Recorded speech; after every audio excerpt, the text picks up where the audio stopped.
जय जिनेन्द्र नमः श्रीवर्धमानाय निर्धूतकलिलात्मने सालोकानां त्रिलोकानां यद्विद्यादर्पणायते।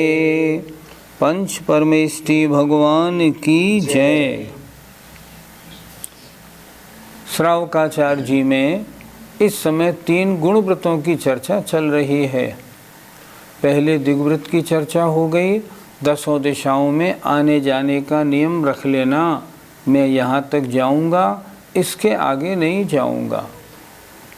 दूसरा रखा अनर्थ दंड व्रत, अर्थात जिन कार्यों के करने से मेरा कोई तो मतलब बने नहीं और पाप का बंध हो जाए, ऐसे कार्यों का त्याग कर देना। उसके 5 भेद बता दिए। अब तीसरी चर्चा प्रारंभ हो गई, भोगोपभोग परिमाण व्रत। इसमें 2 शब्द दिए हुए हैं, भोग और उपभोग। इनसे क्या लेना, ये आचार्य अब आज के श्लोक में बताएंगे। भोक्त्वा परिहातव्यो भुक्त्वा परिहातव्यो भोगो भुक्त्वा पुनश्च भोक्तव्यः भोगो भुक्त्वा पुनश्च भोक्तव्यः उपभोगो शनवसन उपभोगो शनवसन प्रवृत्तिः पंचेन्द्रियो विषयः। प्रवृत्ति पंचेन्द्रियो विषयः। बोलिए, भोक्त्वा परिहातव्यो भोगो भुक्त्वा पुनश्च भोक्तव्यः उपभोगो शनवसन प्रवृत्ति पंचेन्द्रियो विषयः। आइए एक एक शब्द देखेंगे ताकि जब भी आप इन श्लोकों को पुनः देखें तो पूरी समझ में आ जाए। भुक्त्वा भोग कर, परिहातव्यो जो छोड़ दिया जाता है या जो समाप्त हो जाता है उसे कहते हैं भोगो भोग। और भुक्त्वा माने भोग कर, पुनश्च माने फिर भी, भोक्तव्य है जो भोगने योग्य होता है उसे कहते हैं उपभोग। आचार्य स्वयं उदाहरण दे रहे हैं, जैसे भोग जैसे आसन भोजन, उपभोग जैसे वसन माने वस्त्र, प्रवृत्ति आदिक, पंचेंद्रियो विषय पंचेंद्रियों के विषय। अर्थ कैसे लगाएंगे, जो पंचेंद्रिय के विषय, अर्थ लगा रहा हूँ, जो पंचेंद्रिय के विषय भोग कर समाप्त हो जाते हैं या छोड़ दिए जाते हैं उन्हें कहते हैं भोग। जैसे आसन भोजन, आपने एक बार खाया, आपने बर्फ़ी खाई, आपने रोटी खाई, आपने दूध पिया, ख़त्म हो गया, इसका नाम भोग। खाना पीना ये कहलाता है भोग करना। और भुक्त्वा भोगने के बाद पुनश्च भोक्तव्य है, पुनः जो भोगने योग्य फिर भी रह जाता है, जैसे वसनो जैसे वस्त्र, उसे कहते हैं उपभोग।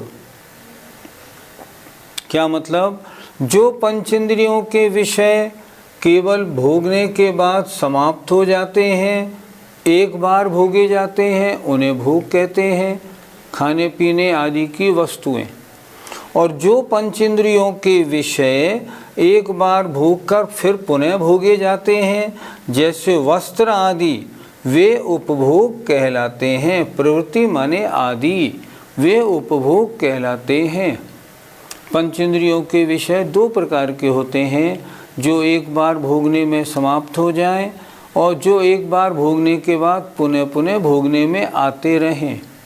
तो जो एक बार भोगने में समाप्त हो गए उन्हें कहते हैं भोग, और जो बार बार भोगने में आते हैं उन्हें उपभोग कहते हैं। भोग और उपभोग की वस्तुओं का प्रमाण कैसे किया जाता है? भोग वस्तु कौन सी? जो एक बार भोगने में आए, जैसे भोजन, पानी, पीना आदि।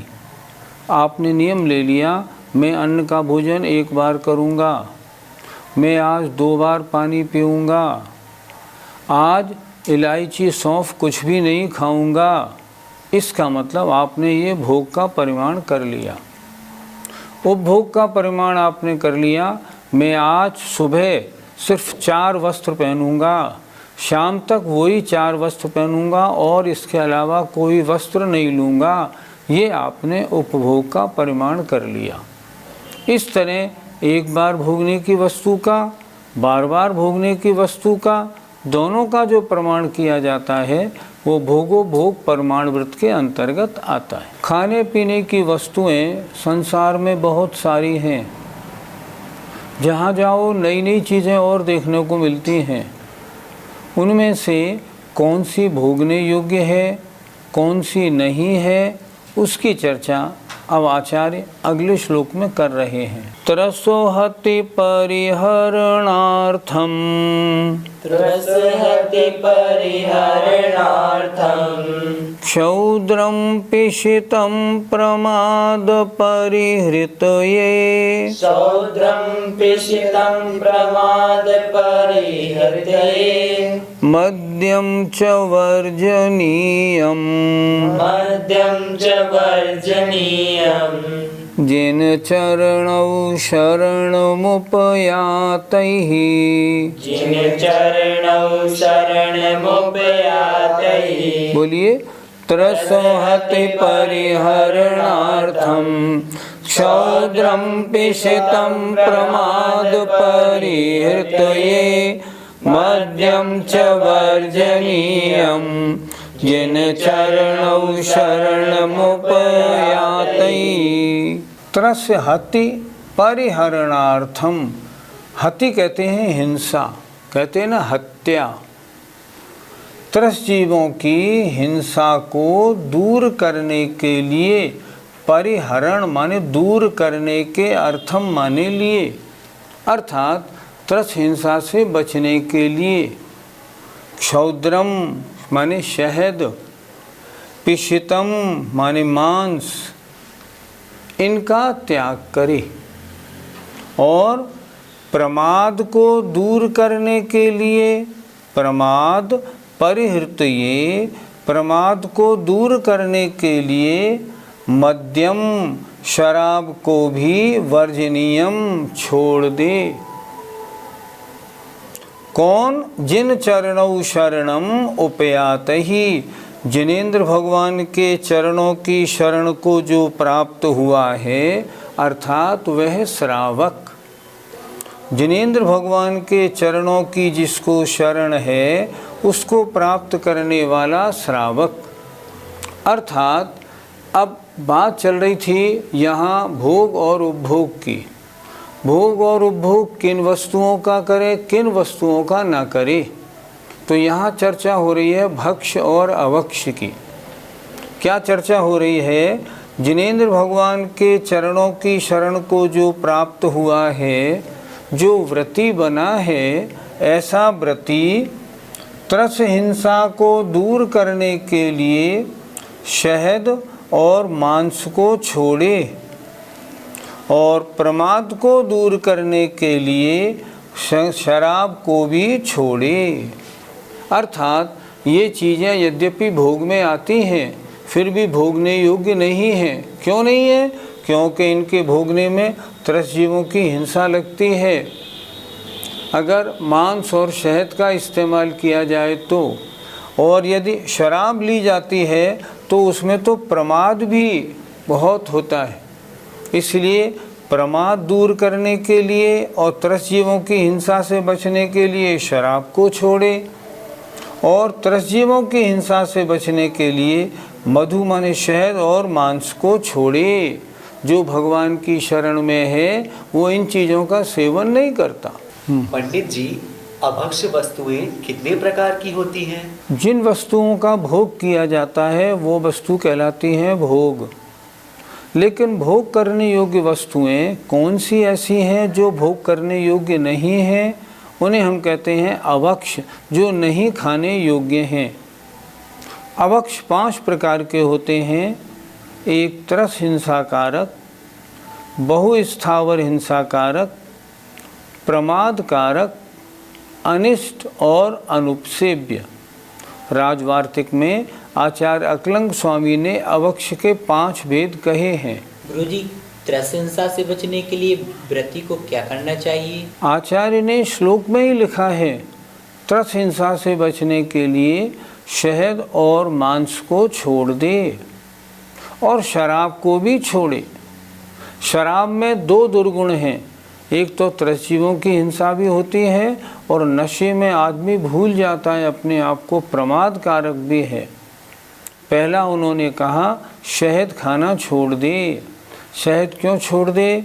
शहद जो है वो मधुमक्खियों का वमन है। मधुमक्खियाँ फूल से पराग चूसती हैं और चूस के छत्ते में लाके उलट के रखती हैं। मुंह में जो वस्तु ली हो, फिर अगर वो वस्तु निकाली जाए तो भक्ष्य रह सकती है क्या? नहीं रह सकती। शहद कभी भक्ष्य नहीं रहता, इसलिए शहद का सेवन ना करें। और मांस त्रस्त जीवों के शरीर को मारकर उनके शरीर का भक्षण करना, इसका नाम मांस है। मांस में अनंतानंत निगोदिया आदि एक इंद्रिय जीव और न मालूम कितने त्रस्त जीव हमेशा रहते हैं। इसलिए मांस खाने से महान हिंसा लगती है और विकृति भी होती है। इसलिए त्रस्त जीवों की हिंसा से बचना हो तो मद्य और मांस और मधु, इन तीनों का त्याग करे। और शराब में 2 दुर्गुण हैं। हिंसा तो है ही, क्योंकि शराब बनती कैसे है? बहुत सड़ा के बनती है, तो उसमें बहुत से जीवों की हिंसा होती है और उसके साथ साथ बुद्धि भ्रष्ट करने वाली है, इसलिए प्रमादकारक है। इसलिए उसमें 2 दोष हैं, त्रस हिंसाकारक और प्रमादकारक। पंडित जी, हम सुनते हैं कि बाजार में शुद्ध शहद भी मिलता है, तो क्या वो खाया जा सकता है? शहद प्राप्त करने के कई तरीके हैं। जो तरीका पुराना था वो तो ये था कि छत्ते को तोड़ा, उसको निचोड़ा और उसमें से शहद निकाल लिया। उसमें क्या होता था, जितनी मधुमक्खियाँ वगैरह होती थी जो उसमें पहले तो भाग गई और जो रह गई सब निचोड़ जाती थी, तो उनकी बहुत हिंसा लगती थी। अब जो नई विधि इस समय बनाने की है वो ये है कि वो मधुमक्खी आती है और अपने शहद को उसमें उगल देती है, लेकिन खुद वहाँ नहीं रहती। इसलिए उसको निकालने में हमें छत्ते को निचोड़ना नहीं पड़ता। तो लोग ये कहते हैं ये शहद शुद्ध है। पर एक बात हम पूछते हैं, मधुमक्खियों ने जिस शहद को लिया और उगाला, क्या वो चीज़ कभी शुद्ध हो सकती है? कभी शुद्ध नहीं हो सकती। हमने माना उसमें छत्ते को नहीं निचोड़ने वाली हिंसा नहीं है, पर है तो अशुद्ध, मक्खी का बमन है, उसको शुद्ध कैसे कहा जा सकता है? शहद कभी शुद्ध नहीं होता। इसलिए कैसा भी शहद हो, कोई भी विज्ञापन करे हमारा शहद बिल्कुल शुद्ध है, कुछ भी कहे, शहद कभी छूने योग्य भी नहीं। क्या कुछ और वस्तुएं ऐसी हैं जिनके खाने से त्रस्त जीवों की हिंसा होती है? आजकल त्रस्त जीवों की हिंसा से बचने का काम बहुत मुश्किल हो गया। हम सब घरों में आजकल डेयरी का दूध आता है। दूध थन से निकला और अगर एक मुहूर्त हो गया तो उसमें त्रस्त जीव पड़ जाते हैं, और जब अगर हम उस दूध को 48 मिनट के बाद गर्म करेंगे तो वो सारे त्रस्त जीव उसमें मर जाएंगे। त्रस्त जीवों की हिंसा का दोष लगेगा। बाज़ार से आप हलवाई के यहाँ से दही ले आइए, और आपके निकट में कोई माइक्रोस्कोप हो नहीं हो तो किसी पैथोलॉजी में चले जाइए। पैथोलॉजी में जाके उस बाज़ार के दही को ज़रा स्वयं अपनी आँखों से देखिए। आप जिस दिन देख लेंगे ना, अगले दिन नहीं, उसी दिन से नहीं खा पाएंगे। वो दही नहीं, वो तो लटों का भंडार है। बाज़ार की कोई वस्तु ले लो, बाज़ार की कोई मिठाई ले लो, लड्डू ले लो, गुलाब जामुन ले लो, कचौड़ी ले लो, बर्फ़ी ले लो, खोआ, कुछ भी ले लो आप, सारे जीवों के शरीर हैं, उनसे भरे हुए हैं। अब देखें बाज़ार का खोआ, बाज़ार का खोआ कैसे बना? वो दूध जो आया, वो दूध 45 मिनट से ज़्यादा नहीं, घंटों घंटों बाद तो आपके पास डेयरी का दूध आता है। डेयरी का दूध सुबह 2-3 बजे निकलना शुरू होता है, तब आपके पास 8 बजे तक आता है। अब 8 बजे तक वो दूध आया, उसमें तमाम जीव पड़ गए। अब उसका खोआ बनाएंगे तो जीव तो मरे हुए सारे उसी में रहेंगे ना, तो त्रस्त जीवों की हिंसा का दोष लगेगा? बिल्कुल लगेगा। अब उसमें से, उस दूध में से आपने घी निकाला तो घी अभक्ष तो हुआ, क्यों? जब दूध ही अभक्ष है तो घी कैसे भक्ष हो जाएगा? बाज़ार की जितनी वस्तुएं हैं सारी की सारी अभक्ष हैं। शास्त्रों में या आपके पूजा की किताबों में एक जगह दिया हुआ रहता है भक्ष अभक्ष वस्तुओं की सूची। ज़रा उस किताब में से खोल के आप पढ़िए तो सही। उसमें क्या लिखा? उसमें लिखा है आटे की मर्यादा सर्दी में 7 दिन, गर्मी में 5 दिन, बारिश में 3 दिन होती है। अब एक तो सबसे बड़ी बात, आजकल सब लोग बाज़ार में जो चक्की लगी होती है उस पर नौकर को भेजा, आटा पिसवा के मंगवा लिया।